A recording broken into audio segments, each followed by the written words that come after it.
माझ्या मोठी जी काही वहिनी तिच्याकडे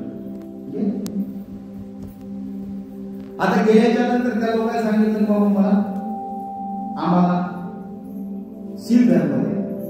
त्याने सांगितलं मी देऊ शकत नाही, मला माझ्या शिलाच्या प्रति संधी. कसा संधी आहे? तिने सांगितलं की राजा हत्तीवरती बसेल होता, उपराजा पाठीमागं बसेल होता. तेव्हा माझ्या चित्तात असा विचार आला की जर राजा जर मूर्त पावला, हा जो काही पाठीमागे जो बसलेला आहे काही उपराजा, त्याच्यासोबत मी जे काही लग्न करून या राजाचा चिरकालपर्यंत उपभोग होईल. पण लवकर मला स्मरण झालं आणि काय माझ्या चित्तामध्ये विचार, असा विचार येईल माझ्यासाठी वाईट. तर हा विचार माझ्या चित्तात आला आणि म्हणून मी काय शिल्लक देऊ शकतो. आणि तुझ्या फक्त चित्तात आला, तसा काय भाव नाही, वाणीच्या मातून काही शब्द प्रकट केले नाही, काही ना काही असा व्यवहार झाला काहीच ती माझी तरी शंका संदेह. आता ते सांगितल्याच्या नंतर जाणून जो राजाचा जो काही सारथी आहे रथ हाकलणार त्याच्याकडे गेले. त्याला सांगितलं की आम्हाला शिवधर्म त्या सांगितलं मी काय देऊ शकत, काय देऊ शकत, काय कारण? तर त्याने सांगितलं मी रथ हाकलत असताना जे घोडे अतिशय चपळ, पण त्या घोड्याला मी विनाकारण काय असा चाबूक उगारला. त्या घोड्याला असं वाटलं इथं काहीतरी धोका आहे म्हणून ते पळाले. आता तिथं गेल्याच्या नंतर ते काय करतात, तिथून पळतात, उजाडतात, तिथून पळतात, त्याला वाटतं धोका आहे. माझ्यामुळे त्या घोड्याला त्रास झाला, अजून ते तिथून ते काही उजाडतात धोका आहे म्हणून, आणि म्हणून मी काय शिल्लक देऊ शकतो. आणि तुमची इच्छा नाही काय नाही, आणि असं काही प्रसंग तुम्ही मारलं नाही काय नाही तरी बघा घोड्याच्या बाबतीमध्ये तुम्ही तर तन तन तन तन कोणाला मारायला लागले, हाताने मारतात, हाताने मारतात, एक मारणं काय, दोन मारणं काय, हात उगारणं साधी गोष्ट आहे. मला या गोष्टीतून शुल्क वाटायला लागतं, शुल्क भयानक. याचा तुम्हाला कधी विचार, मुलगा असो काय असो कोणी असो तरी याचा विचार केला. त्याने सांगितलं मी काय शिकले, तू पुरोहिताकडे जा. आता पुरोहिताकडे पाठ. पुरोहिताकडे गेल्याच्या नंतर त्यांनी सांगितलं मी शील धर्म काय देऊ शकतो, आम्हाला शील धर्म मी देऊ शकतो. मग कारण काय?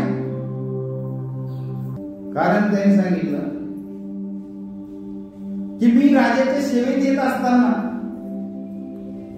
राजाचं जे काही वैभव पाहिलं की ते सर्व पाहिलं, आणि मग माझ्या मनामध्ये अशी भावना आली की राजाने मला एक रथ दिला पाहिजे, चालता यायचा मला त्रास होतो, रथ दिला पाहिजे. हा भाव माझ्या चित्तात लोभाचा, रथ दिला पाहिजे, थोडं धन दिलं पाहिजे, हा भाव माझ्या चित्तात उत्पन्न झाला. आणि मग मला तेच स्मरण झालं, अरे काय मी तर अरे धर्माचं जे काही शिव धर्माचं पालन करून हा भाव उत्पन्न झाला. राजाने मला तो रथ दिला पाठवून, पण मला घेण्याची इच्छा होती. राजा म्हणाला घे, तरी मी घेईन. शेवटी तो विरक्त घेतला.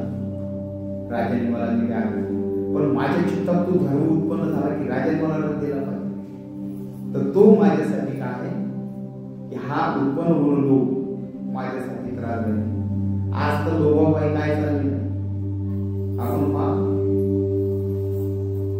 कोणाकडे काय दिसत त्याला वाटतं माझ्याकडे आलं पाहिजे, त्याला वाटतं माझ्याकडे आलं पाहिजे. खोटं नाटक काय माणूस वाटेल की त्या लोभाच्या आधी झाले, काही कारण नसतं. मर्डर व्हायला, खून खराब व्हायला रोज. आता एकच झालं, कंबोडिया आणि थायलंड दोन्ही देश बुद्धिस्ट आहे. आता तिथं दोन विहार आहेत, मोठमोठाले विहार आहे. त्या विहारासाठी आता युद्ध लागलं. 15 तर लोक मेलेच मेले, 2-10 सैन्य मेले. ते त्याला 50-50 हजाराचे काही आजूबाजूला जे काही देश आहे थायलंड तिथे दुसरीकडे स्थलांतरित केले 1-2 लाख. चांगलं धमासाम झाले विहारावर. देश युद्धाच्या परिस्थितीत आहे. आता काही दिले असेल जुने असतील ऐतिहासिक असतील. आता दोघांनी पण आता सीमेवर आहेत बाबा आम्ही पूजा करतो तुम्ही येतात काय मालकी अधिकाराच्या अनुषंगाने आणि म्हणून यात आपल्याला करायचे तर पुरोहिताला याच्यामुळे त्यांनी शिलधर्म दिला. मग त्या पुरोहिताने काय सांगितलं, जा म्हणजे तुम्ही शेतकऱ्याकडे जाऊन, कोणाकडे, शेतकऱ्याकडे, ते तुम्हाला शिलधर्म देते. आता गेले ते शेतकऱ्याकडे आणि त्या शेतकऱ्याला सांगितलं की बाबा आम्हाला शिलधर्म द्या. तो शेतकरी काय म्हणे, तो म्हणे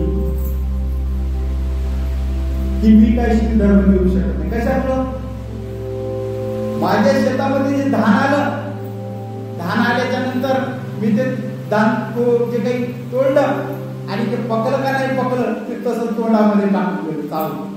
पण त्या वेळेला मला असं स्मरण झालं की अरे राजाचा हिस्सा न देता, राजाचा कर न देता मी ते जे काही तोंडामध्ये टाकून खायला लागलो कच्च, अरे माझ्याकडून शील धर्माचं उल्लंघन झालं. त्याच्यामुळे मी शील धर्म देऊ शकत.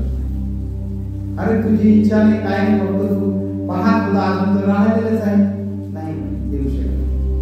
डबल पाठवतो.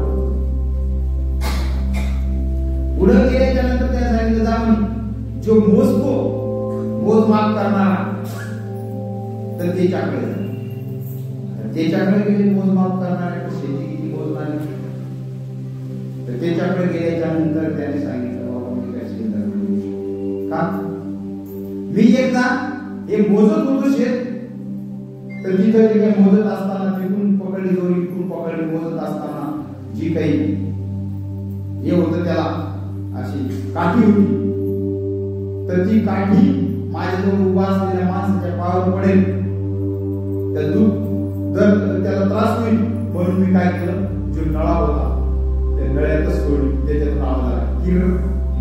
मला असं वाटलं की अरे कोणता तरी प्राणी त्या नळ्यामध्ये दगावलं आणि म्हणून मी काही देऊ शकतो.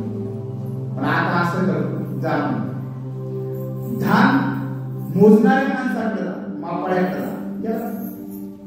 ते त्या सांगितलं आम्हाला श्रीधर्म देते, श्रीधर्म देते म्हणजे मी काही देऊ शकत. कारण काय तर म्हणजे मी धान मोजत असताना आता राजाचा अधिकार, राजाचं जे काही महसूल आहे त्याचं धान, त्या मालकाचं धान, जो काही काम करणार याचं धान, असं मोजत असताना मी धान मोजत असताना पाऊस येऊ लागला. तुम्ही पटपट मोजलं, पहिले मोजलं, पण पाऊस येत असताना 10 मापून मी काय मोजलेच नाही. आता कोणाकडे जास्त पडले का कोणाकडे कमी पडले मला काही त्यातलं माहिती नाही, आणि म्हणून मी काही माझ्या शिलाच्या प्रती सण मी काही देऊ शकतो. अरे त्यांनी सांगितलं असं करतो तू जा म्हणे. एका गणिकेचं नाव सांगितलं त्या गणिकेकडे गेला. नगरातली गणिका म्हटल्याच्या नंतर आता ही गणिका प्रथा वंचिमधूनच निघाली, गणिकेकडे गेली. तर त्या गणिकेला म्हणाले की आम्हाला शील धर्म देऊ शकत नाही. कशामुळे तिने सांगितलं माझ्या शिलाची परीक्षा घेण्यासाठी माझ्याकडं शकरा एक माणूस आला माझ्याकडे. त्याने सांगितलं हे 2000 काढशा पण घे, मी येतो. आणि तो आलाच नाही. तिकडेच गेला निघून. 2000 रुपये तर मी घेतले. तो म्हणजे येतो, निघून गेला. आता निघून गेल्याच्या नंतर हे 2000 रुपये खात बसली बाई. आता 2000 संपले. तरी ते कसं चुरापुरा जे काय असेल ते खात राहिले. पण आता शेवटी पैसे संपले, काय जवळचं होतं ते संपून गेलं.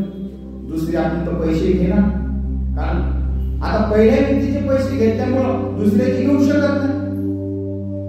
मग ती राजाकडे गेली. राजाला सांगितलं की माझी खाण्याची सोय राहिली नाही, माझ्याकडे स्वतः जे काही कमावलं होतं ते सर्व गमावून बसली. आणि ज्या माणसाने 2000 रुपये दिले मला, 2000 काशा पण दिली, तो निघून गेला. आज 2 वर्ष 2.5 वर्ष झाले आलाच नाही.